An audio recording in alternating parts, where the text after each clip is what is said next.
Nicola Sturgeon and the SNP have been warned that Scottish independence would be an act of economic self-harm for Scotland.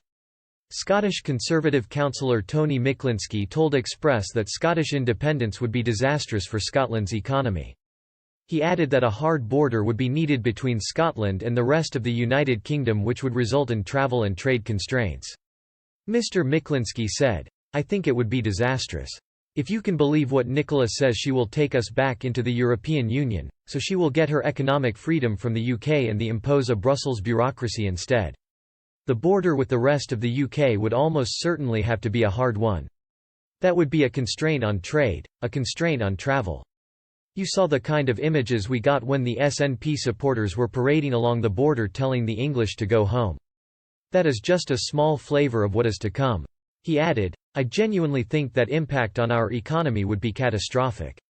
This is an emotional argument based off heartstrings, and I hope that people are sensible enough not to do what would amount to be an act of self-harm economically." The Scottish Conservative councillor added that there has never been an economic case for independence and highlighted the £2,000 per head Scotland receives from the Westminster government. Mr. Miklinski said, "The fact that she knows, Nicola knows what the true cost of Scottish independence would be.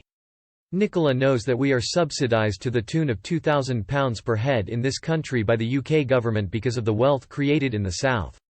Nicola knows what the impact on our employment would be if we went independent. Nicola can't tell us what the currency will be, Nicola can't tell us what our pensions and pay will be worth or mortgages will cost.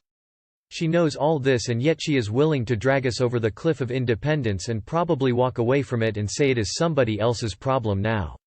He continued, "The economic case for independence has never been made. They tried basing it on the price of oil last time, and that would have been catastrophic. Post-pandemic, we need to get our economy moving. We need to get it thriving, and the way to do that is by cooperating with Westminster, to have a cooperated government here in Scotland, doing the best thing for employment and the general welfare of the Scottish people. That is not Nicola's ambition. Nicola wants independence, which is a very different thing.